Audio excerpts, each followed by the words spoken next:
Okay बच्चे, आज हम लोग ना अपना फोर फीचर का जो आगे नेक्स्ट पॉइंट है दैट इज द रीशू। हम अपने आज क्वेश्चन को कंप्लीट एक तरह का वाइंड अप करेंगे, अपने फुल फ्लेजेड बड़े क्वेश्चन को, लॉन्ग क्वेश्चन को।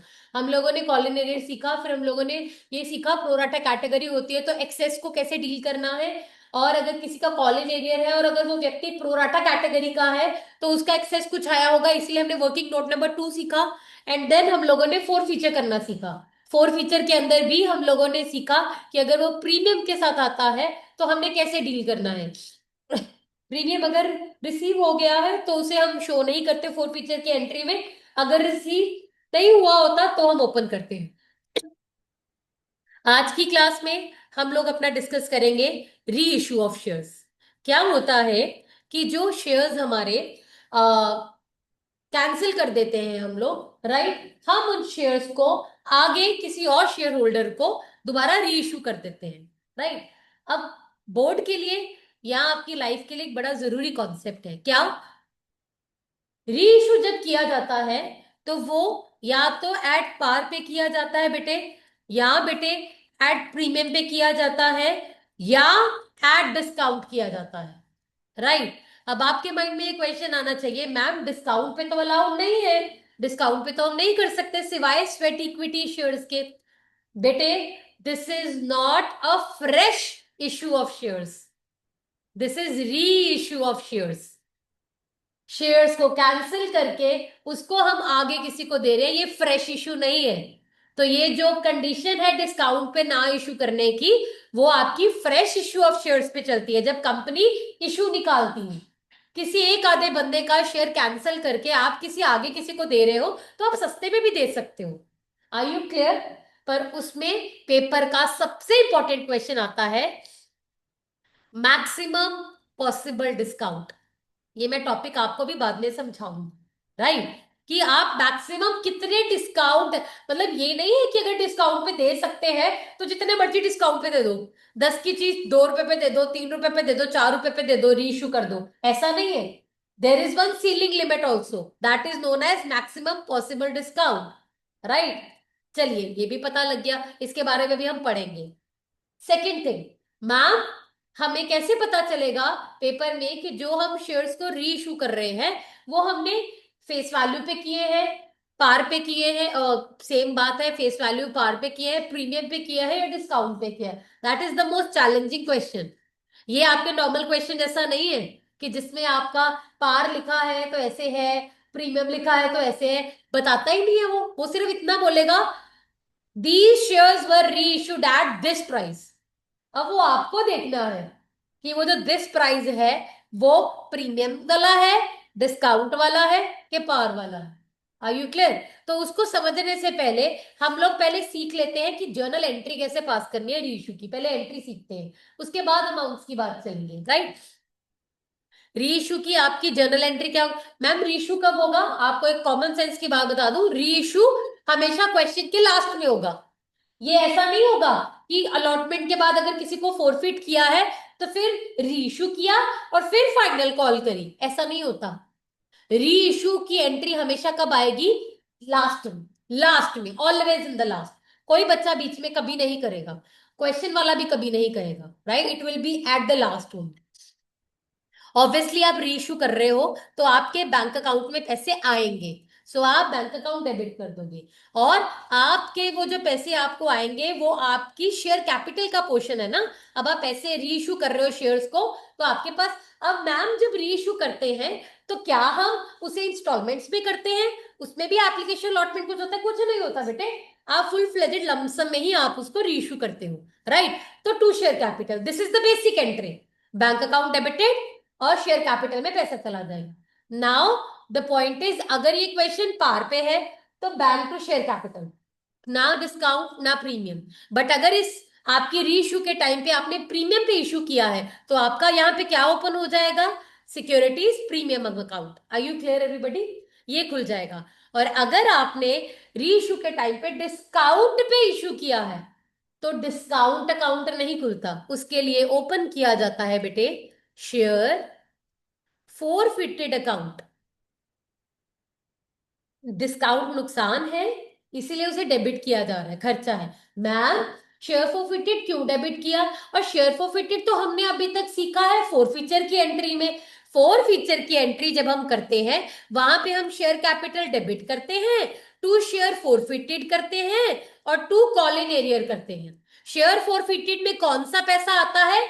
जितना आपने उस व्यक्ति से अभी तक रिसीव कर लिया होता है, वहां पे आप क्रेडिट कर रहे हो, क्योंकि जितना पैसा आपके पास उसका पड़ा है। यहां पे आप शेयर फॉरफिटेड अकाउंट को डेबिट कर रहे हो। अब सुनिए ये वाला कॉन्सेप्ट, ये वाला कॉन्सेप्ट, मेरी बात ध्यान से सुनना।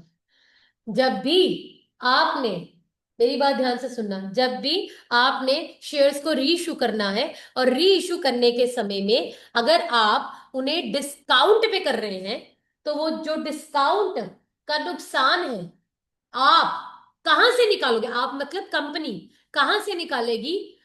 उसी व्यक्ति का, मतलब जैसे लेट्स सपोज राम अंकल के शेयर्स को मैंने फोरफिट किया हुआ है, और आज राम अंकल के जो शेयर्स हैं उसको मैं आगे श्याम अंकल को रीइश्यू कर रही हूँ, राइट? तो शाम को जब मैं रीइश्यू कर रही हूँ, तो उस केस में अगर मैं डिस्काउंट पे दे रही हूँ, और अगर वो डिस्काउंट का खर्चा मुझे पड़ रहा है, तो वो डिस्काउंट की भरपाई मैं कहां से करूंगी? जो राम अंकल का पैसा मेरे पास ऑलरेडी पड़ा है at the time of forfeiture, जो मेरे पास पड़ा था उसका पैसा, that is there in my hands. तो डिस्काउंट की भरपाई हमेशा कहां से होगी? जो जिन, आप मुझे बताओ, जिन शेयर्स को आप रीइश्यू कर रहे हो, रीइश्यू किसे कर रहे होगे? जिसे आपने फोरफिट किया होगा, यस और नो? फोरफिट किया होगा, तो उस टाइम पे उसका फोरफीचर की अमाउंट आई होगी, वो आपके पास ही पड़ी है, जितना पैसा उसके पास है। तो आज अगर आप उन्हीं शेयर्स को आगे किसी को रीइश्यू कर रहे हो, और रीइश्यू के टाइम पे डिस्काउंट पे करना पड़ रहा है, तो वो डिस्काउंट की भरपाई आप कहां से निकालोगे? उस फोरफीचर के अकाउंट से जो आपके पास पड़ा हुआ है। और यहां से मेरी बात सीखिए, आप जितनी मर्जी अमाउंट डिस्काउंट की डिसाइड करो, वो सारी भरपाई कहां से होगी? जो आपके शेयर फोरफिटेड क्रेडिट वाले अकाउंट में पड़ा है। किसमें पड़ा है? शेयर फोरफिटेड क्रेडिट वाले अकाउंट में पड़ा है। तो यहां से आप लोगों ने ये बात सीख ली कि जितना आपके शेयर फोरफिटेड क्रेडिट में पैसा पड़ा है, उससे ज्यादा की अमाउंट का आप डिस्काउंट नहीं दे सकते। Are you getting? क्योंकि आपने हमेशा अपने री इशू के टाइम पे जो डिस्काउंट की भरपाई करनी है, वो कहां से करनी है? अपने शेयर फोरफिटेड क्रेडिट से, और सिर्फ उसके फोरफिटेड क्रेडिट से। उसके मतलब पेपर में राम भी फोरफिट हो सकता है, श्याम भी फोरफिट हो सकता है, मोहन भी फोरफिट हो सकता है। और अगर आप सिर्फ राम को री इशू कर रहे हो, तो जो राम का डिस्काउंट होगा, जो री इशू का डिस्काउंट होगा, वो राम के फोरफिटेड से निकालना है। मेरे सारे बच्चे कान खोल के सुन ले, चाहे आपके पेपर में दो व्यक्ति सेम टाइम पे फोरफिट किए जा रहे हो, पर आप दोनों की फोरफिट की एंट्री अलग अलग डालोगे। कोई बच्चा क्लब करके नहीं डालेगा। क्यों? क्योंकि जब री इशू करने का समय आएगा, और अगर आपने ए और बी को फोरफिट किया है, और कल को आप सिर्फ ए को री इशू कर रहे हो, राइट, तो आपने जो डिस्काउंट को कंपेयर करना है, वो आपने ए के फोरफिटेड से कंपेयर करना है। Are you getting what I am saying? Right, आपने सिर्फ वहीं से ही उसको कंपेयर करना है। मैंने लास्ट में भी आपको ये बोला कि जब आपके पास दो व्यक्ति या तीन व्यक्ति फोरफिट होंगे, तो आपने उन सबकी एंट्रीज अलग अलग तो डालनी है। उसका रीजन ये है क्योंकि जब आप री इशू करोगे, उस टाइम पे जब आपने अपनी वैल्यू को कंपेयर करना है, तो आप लोगों ने उसके फोर फीचर से कंपेयर करना है। तो अगर आपने दो व्यक्तियों को कंबाइंड फोर फीचर की एंट्री डाली होगी, तो आपने तो दोनों का फोरफिट इकट्ठा डाला होगा। तो आपको पेपर में याद थोड़ी रहेगा इसका इतना था और इसका इतना था, और कल को वो अमाउंट आपकी इंपैक्ट करेगी कैपिटल रिजर्व निकालने के समय में। तो सबसे बेस्ट तरीका है, कोई बच्चा फोर फीचर को एक साथ नहीं करेगा, दो तीन सबकी फोरफिट की एंट्री अलग अलग करनी है। चाहे वो एक ही स्टेप पे क्यों ना तीन बंदे फोरफिट किए हो, पर आपने सबने अलग अलग करनी है। Are you clear everybody? हो सकता है कल को पेपर में आ जाए ए के सारे री इशू कर दिए और बी के थोड़े किए, तो अगर अलग अलग किया होगा तो उनके अलग अलग फोरफिट निकालोगे। Now come back to the point. आपको एक बात समझ लगी? री इशू के टाइम पे जो डिस्काउंट पे आप इशू करोगे, उस डिस्काउंट को डिस्काउंट नहीं कहा जाता, उसे शेयर फोरफिटेड का नाम, डिस्काउंट को डेबिट किया जाता है। With the amount of discount. और वो डिस्काउंट की भरपाई आप कहां से करोगे, जो उन शेयर्स का शेयर फॉरफिटेड क्रेडिट में पैसा पड़ा है, राइट। तो इसका मतलब कल को पेपर में आ जाता है, what will be the maximum, ये आपके वाइवा का भी 1 मार्क का क्वेश्चन है, what will be the maximum possible discount at the time of री इशू। तो आपका आंसर क्या होगा, amount credited in the share forfeited account, right. तो आपका मैक्सिमम पॉसिबल डिस्काउंट कितना हो सकता है, जितनी आपकी फॉरफिटेड के अकाउंट में क्रेडिट अमाउंट पड़ी है। समझ लगी है? अगर किसी को डाउट है तो अभी पूछ लीजिए। समझ लगी, राइट। तो जितना पैसा आपके शेयर फॉरफिटेड क्रेडिट अकाउंट में पड़ा है, उससे ज्यादा आप डिस्काउंट पे नहीं, मैं भी लिखवा दूंगी बाद में बेटे, डोंट वरी, राइट। तो उससे ज्यादा आप डिस्काउंट पे नहीं दे सकते। समझ लगी? चलिए अब बात करते हैं आगे। ये हमें पता लग गया, अगर डिस्काउंट होगा तो यहां आ जाएगा, राइट। यहां पे जितने पे री इशू किया है वो प्राइस आ जाएगा। क्या आएगा अभी बताती हूँ, राइट। यहाँ पे उसकी फेस वैल्यू आ जाएगी। फेस वैल्यू का मतलब यहाँ पे 10 या 100 नहीं होगा, मैं बताऊंगी अभी आपको। और प्रीमियम ऑब्वियसली जो आपका प्रीमियम होगा, राइट। नाउ अब हमारा नेक्स्ट स्टेप क्या है, कि हमें री इशू के प्राइस से कैसे पता चलेगा कि ये एट पार है, एट डिस्काउंट है, या एट प्रीमियम है। Now this is the point two understand, right. देखिए, पेपर में जब आपके पास री इशू का पॉइंट आएगा तो उसमें ये लिखा होगा, क्या लिखा होगा, दीज शेयर्स वर री issued at ₹8 per share, full stop. या ये लिखा होगा, या लिखा होगा eight ₹8 per share fully paid up. ये दो शब्द लिखे होंगे, यहीं से हमने उसको देखना है कि ये क्या चीज है, कैसे। लुक एट इट, यहां लिखा होगा रीइशूड एट ₹डैश per share, full stop, right. या स्टेटमेंट में rupees dash per share fully paid up. Are you getting what I am saying बेटे? पेपर में या तो लाइन लिखी होगी प्राइस के साथ पर शेयर फुल स्टॉप, समझ लगी। अगर तो ये खत्म है पर शेयर, तो उस केस में कैसे पता करना है, वो अलग चीज है।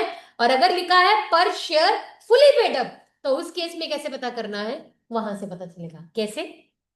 अगर तो पर शेयर लिखा है बेटे क्वेश्चन में, तो हम इस वैल्यू को जो रुपीस की वैल्यू है, हम इसे कंपेयर करेंगे कॉल्ड अप वैल्यू के साथ। जिन शेयर्स को फोरफिट किया था ना, उनकी कॉल्ड अप वैल्यू क्या थी, कॉल्ड अप वैल्यू कौन सी थी, जिस कॉल के बाद हम उसे फोरफिट कर रहे हैं, सबको पता है ना। क्या भाभी शक्ल क्या बनाई है, राइट। जिस कॉल के बाद हमने फोरफिट किया था, मतलब फोर फीचर के टाइम पे जो कॉल्ड अप वैल्यू उठाई थी, उसके साथ कंपेयर करेंगे। और अगर आपके पास यहाँ पे लिखा है पर शेयर फुली पेड अप, तो उस केस में हम वैल्यू को कंपेयर करेंगे उसकी फेस वैल्यू के साथ, face value of share, and that is basically 10 या 100, राइट। कैसे, लुक एट हियर, एग्जाम्पल पे करते हैं, राइट। एक क्वेश्चन ये है,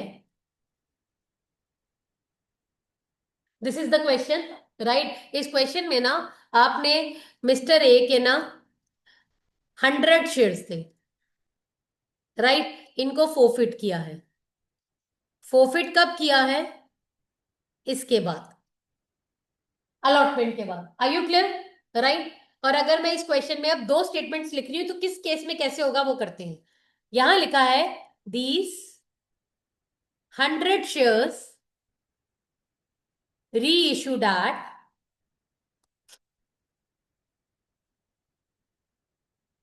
री इशूड एट, पहला केस एट ₹8 पर शेयर, और यहां लिखा है 8 per share fully paid up. Are you clear everybody?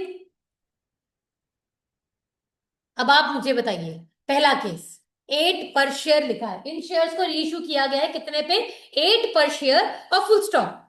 तो जब फुल स्टॉप आ जाता है पर शेयर, तो मुझे इस प्राइस को किसके साथ कंपेयर करना है, कॉल्ड अप के साथ। तो मुझे बताइए इस क्वेश्चन में कॉल्ड अप कितनी थी? पर शेयर के केस में कॉल्ड अप कितनी थी? 3 + 2 कितनी थी? 5। यस और नो? यस और नो? अब इसका मतलब 5 रुपए की चीज थी, आपने कितने पे रीइश्यू की है? तो कम पे किए कि ज्यादा पे किए? तो 3 रुपया इस केस में आपका क्या निकल आया? Securities premium. समझ लगी? तो इस केस में आपका सिक्योरिटीज प्रीमियम निकल के आ गया ₹3। प्लीज देख लीजिए, अच्छे से देख लीजिए।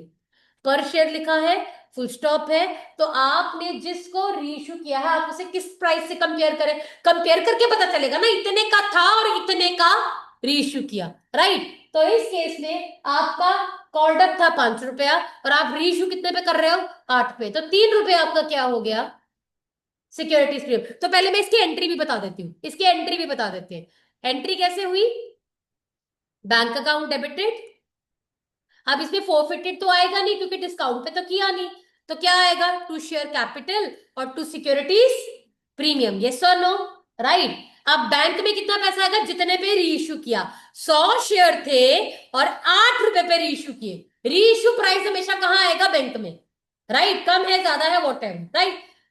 प्रीमियम में कितना आ गया? 3 रुपया।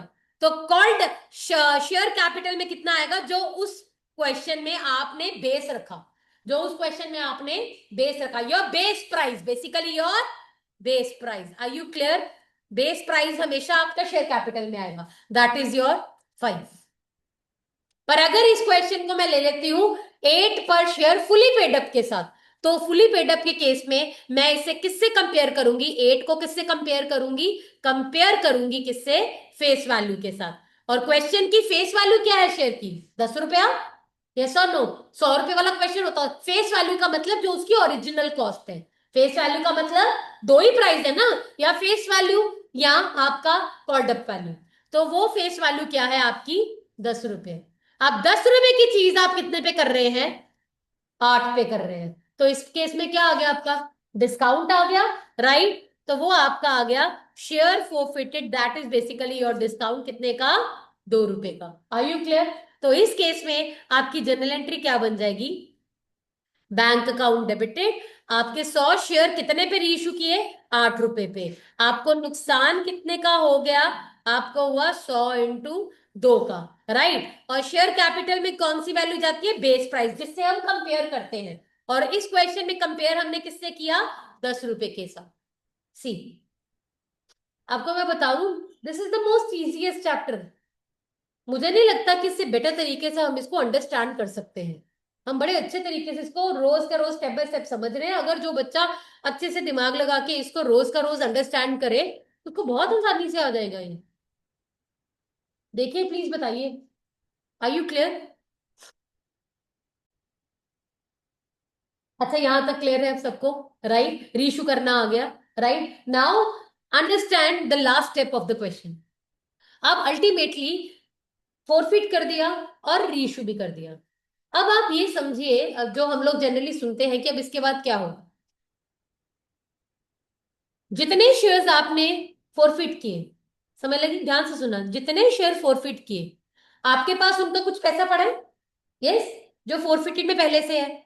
उसके बाद आपने कुछ पैसा री इश्यू में एज ए डिस्काउंट दे दिया। दे दिया। राइट? इसका मतलब कुछ यूज हो गया।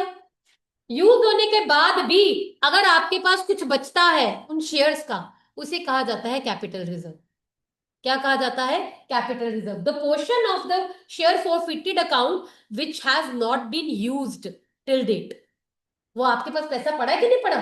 राइट? बेसिकली अगर मैं शॉर्ट भाषा में समझाना चाहूं तो कैपिटल रिजर्व क्या होता है? शेयर फोरफिटेड जितना क्रेडिट बैलेंस था, माइनस शेयर फोरफिटेड जितना डेबिट बैलेंस है। डेबिट कब होगा? अगर डिस्काउंट दिया होगा। तो उसको माइनस करके जो निकलेगा वो होगा आपका कैपिटल रिजर्व। पर ये इतना आसान नहीं है। This is not so simple. अब ये ना, आपको देखने में लग रहा है कि क्रेडिट माइनस डेबिट कर दो तो आंसर आ जाएगा, बट ये सिंपल नहीं है। सिंपल क्यों नहीं है? अगेन, दिमाग लगाना है। दिमाग कहाँ लगाना है? मेरी बात ध्यान से सुनिए। कैपिटल रिजर्व वो होता है एक्चुअली जिनको फोरफिट किया और उन्हीं को रीइश्यू कर दिया। ध्यान से सुनना, जिनको फोरफिट किया और उन्हीं को ही रीइश्यू कर दिया, और रीइश्यू करने के बाद भी, डिस्काउंट यूज करने के बाद भी कुछ बचता है, तो वो आपका, वो कैपिटल रिजर्व है, बिकॉज वो अब आगे कहीं यूज नहीं होगा। अब मेरी बात ध्यान से सुनना, अगर मैंने फोरफिट किए 1,000, कितने किए? 1,000, और अगर मैं 1,000 रीइश्यू कर देती हूं डिस्काउंट पे, 1,000 फॉरफिटेड, 1,000 रीइश्यूड, सेटलमेंट डन, तो जो बचा वो हमारा रिजर्व। बट अगर 1,000 फॉरफिट किए और रीइश्यू कर रही हूं 800, तो बात ध्यान से सुनिए, जो कैपिटल रिजर्व आपने निकालना है वो आपने 800 के हिसाब से निकालना है, जितने फॉरफिट किए हैं और उसमें से जितने रीइश्यू किए हैं। देखो, कैपिटल रिजर्व बेसिकली वो अमाउंट होती है जो अब आपने आगे कहीं यूज नहीं करनी, वो आपका प्रॉफिट है। Capital reserve is capital profit, that is capital profit. पर आप मेरी बात सुनिए, 1,000 में से अगर मैंने 800 रीइश्यू किए हैं, तो 200 शेयर अभी भी मेरे पास फॉरफिटेड है, यस और नो? कल को मैं उन्हें भी रीइश्यू कर सकती हूँ, और जब उन्हें रीइश्यू करूंगी तो उस टाइप पे डिस्काउंट हो सकता है, और वो डिस्काउंट की भरपाई कहां से होगी? उन 200 के फॉरफिटेड क्रेडिट में से। समझ लगी? तो हमने जितने शेयर्स को रीइश्यू नहीं किया, उसकी फॉरफिटेड अमाउंट को हमने नहीं पकड़ना है। कैसे? मैं आपको प्रैक्टिकली समझाती हूँ। तो हमने फोरफिट कर दिया, रीइश्यू कर दिया, रीइश्यू के बाद हमने एंट्री कौन सी निकालनी है? कैपिटल रिजर्व की। तो वो एंट्री आपकी क्या होती है? वो एंट्री होती है ये, शेयर फोरफिटेड अकाउंट डेबिटेड, क्योंकि अब खत्म कर रहे हैं ना उसको, टू कैपिटल रिजर्व। वो पैसा हम कहां ट्रांसफर कर रहे हैं? कैपिटल रिजर्व में। और वो कैसे निकलेगा? जितना क्रेडिट है उसमें से डेबिट वाला माइनस करके। राइट? ठीक है, पहले एक सिंपल क्वेश्चन से समझाती हूँ, फिर उसके बाद दूसरे क्वेश्चन से समझाती हूँ। Right, let's take one example. एक एग्जाम्पल लूंगी और उसमें सारे पॉइंट्स आपके इसके क्लियर कर दूंगी। राइट, फुल रीइश्यू भी और पार्शियल रीइश्यू भी, दोनों ही उसको क्लियर कर देंगे। कैसे? आ, हम ले लेते हैं मिस्टर ए, 1,000 शेयर्स, और सिंपल क्वेश्चन है, ये आ गया मेरे पास, और मैंने बेटे इसको फोरफिट किया हुआ है इसके बाद। राइट, इसके बाद किया है, और इस व्यक्ति ने ना अलॉटमेंट नहीं पे करी थी। ठीक है, तो मैंने सबसे पहले, मेरे पास क्या होनी चाहिए? इसकी फोरफिट की एंट्री, तो पहले मैं वो निकाल लेती हूँ। Share capital debited, that is 1,000 multiply by 7, 7,000। Please अगर किसी को कोई डाउट होगा तो मुझसे पूछ लेना। To share forfeited account, 1,000 multiplied by 3, right? That is 3,000. And to share allotment, क्योंकि फाइनल कॉल तो मैंने करी नहीं ना अभी उसको, 1,000 into 4, that is 4,000. Are you clear everybody? समझ लगी सबको? This is the four feature entry. अब इसको पहले तो मैं रीइश्यू आपको अलग से करके बताती हूँ। क्वेश्चन में लिखा है रीइश्यूड एट ₹5 पर शेयर, फुल स्टॉप। पर शेयर लिखा है, तो किससे कंपैरिजन होगा? कॉल्डअप के साथ। किससे होगा? Called up. And what is your called up? 7। तो 5, आपके पास 7 की चीज थी, आपके पास 7 की वैल्यू थी, पर आपने कितने पे इश्यू किया? तो आपने कितने का डिस्काउंट दे दिया? यस और नो? 2 का डिस्काउंट दे दिया। तो आप एंट्री क्या करोगे? Bank account debited. ओ, रीइश्यू आपने किए सारे के सारे 1,000 शेयर्स। कितने किए? सारे 1,000 शेयर्स। तो 1,000 मल्टीप्लाई बाय 5, और फिर आपने शेयर फोरफिटेड डेबिट कर दिया 1,000 मल्टीप्लाई बाय 2, और किया to share capital 1,000 multiply by 7। Are you clear everybody? Please बताइए, यहां तक बताइए, किसी को कोई डाउट है? 5,000, 2,000 और 7,000। Are you clear everybody? Right, तो अब इसमें मैं आपको पहले ये बता रही हूं, इसका कैपिटल रिजर्व निकालना, और फिर मैं आपको बताऊंगी अगर मैंने कम रीइश्यू किया तो कैसे होगा। तो पहले हम इसका कैपिटल रिजर्व करते हैं। इसका कैपिटल रिजर्व की एंट्री आपकी क्या होती है? Share forfeited debited to capital reserve, yes और नो? ठीक है। अब आप मुझे बताओ, कैपिटल रिजर्व का फॉर्मूला मैंने आप सबको क्या कराया? Forfeited credited minus debited. इस क्वेश्चन में 1000 फोरफिटेड है और 1000 ही री इशू है, तो कोई चक्कर नहीं है हमारे पास। क्रेडिट कितना है हमारे पास, मुझे बताइए। क्रेडिट है आपके पास 3000, राइट? सो 3000 माइनस डेबिट में कितना है? 2000। तो आपके पास रिजर्व कितना निकल आया? 1000। Are you clear everybody? पर अगर इस क्वेश्चन में मैं चेंज कर देती, लिखती ओनली 800 रीशूट, यस और नो, एट ₹5 पर शेयर। सेम बात, सेम बात आपने डिस्काउंट पे की है, तो आप कैसे करते? Bank account debited 800 into 5, then share forfeited debited 800 into 2 and 2 share capital 800 into 7। किसी को डाउट है तो पूछ लो प्लीज यहां तक। Are you clear? ये कितना बना? 5 8 जा 40, और ये कितना बना बेटे? 2 8 जा 1600 एंड 8 7 जा 5600। डन हो गया। अब इस क्वेश्चन में कैसे निकलना है प्लीज देखना ध्यान से।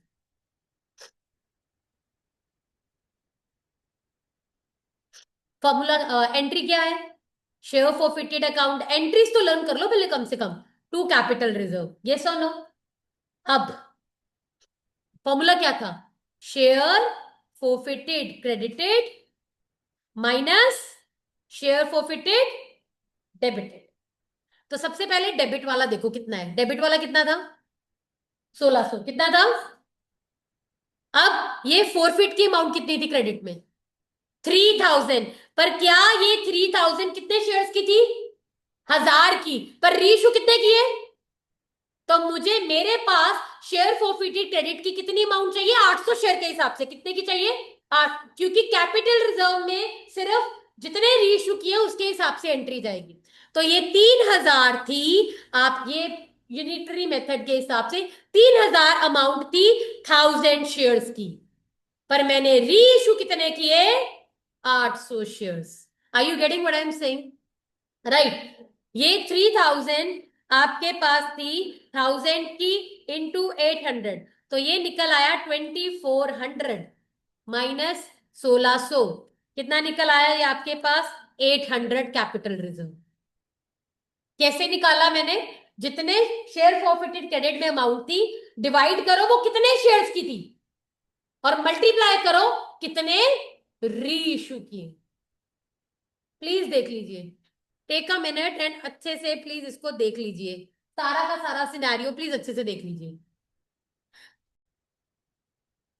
मैंने आप लोगों को इसके कल बैक क्वेश्चन स्टार्ट किए थे टीएस गरेवाल के, 100 ऑनवर्ड्स, राइट? तो मैं यही चाहती हूँ कि आप सबसे पहले करिए करिए बड़े क्वेश्चंस, राइट? इसके आपने बैक क्वेश्चंस अपने करने हैं, जिसके हर क्वेश्चन को मैं आपके साथ डिस्कस करूंगी। ये सब बड़े वाले क्वेश्चन हैं, बड़े अमेजिंग पॉइंट्स आएंगे प्रीमियम के साथ, अलग अलग चीजों के साथ, बड़े उसमें अलग अलग पॉइंट्स आएंगे। 100 से आपके स्टार्ट होते हैं नई बुक में, एंड दैट गोज टू 103 113, राइट? So 1 2 3 4 5 6 7 8 9 10 11 12 13 14 14 क्वेश्चंस बनते हैं आपके ये, ठीक है? ये 14 क्वेश्चंस आप लोगों को कंप्लीट करने हैं। Today is which day? Tuesday, Wednesday and Thursday, right? By Thursday you guys will be completing these question, ठीक है? कल मैं आपके साथ, अभी आप कोई भी बच्चा अपनी मर्जी से आगे नहीं चलेगा। 100 ऑनवर्ड शुरू करेंगे, आपने शुरू किए हुए हैं, पहले उसको कंप्लीट कीजिए, राइट? कल मैं आपके साथ इसके कुछ एक आधे दो क्वेश्चन बड़े वाले मैं आपको कराऊंगी, जो प्रीमियम वाले हैं, इंटरेस्टिंग वाले, राइट? अभी बड़ा टाइम नहीं है, हम बड़ा उठा नहीं सकते, otherwise it will take 40 minutes आपको कराने में। तो अभी आपने जो 100 ऑनवर्ड्स किए हैं, राइट, तो आप उसको करेंगे। एक बात याद रखना, दी अभी करते हुए हर क्वेश्चन को आपको 30 मिनट्स 45 मिनट्स ऐसे लग जाएंगे, 40 मिनट्स लग जाएंगे, ज्यादा 30 मिनट्स मैक्सिमम होते हैं जो लगते हैं। पर by the end, the moment आपका सिलेबस आपने प्रैक्टिस की, प्री बोर्ड्स की, सब कुछ किया, your this question will be completed in 10 to 11 minutes, mark my words. अभी आपको लग रहा है ये क्वेश्चन को टाइम लगता है, पर इतनी प्रैक्टिस होनी है कि आपका क्वेश्चन बाय द एंड आके 10 से 12 मिनट में खत्म हो जाता है। मार्क माई वर्ड्स, होगा, 100% होगा, 10 से 12 मिनट में पहले ही खत्म हो जाया करेगा। अभी आपको लगेंगे, क्योंकि अभी आप पहली बार कर रहे हो, हाथ खुलेगा, बार बार करोगे तो खुलेगा। तो अभी आप 100 ऑर्बिट स्टार्ट करोगे अपने कंप्लीट करने, कल मैं आपके साथ बड़े वाले क्वेश्चन शुरू करूंगी। तो अभी जो मैंने रीशु का समझाया है, पहले आप उसको नोट कर लीजिए।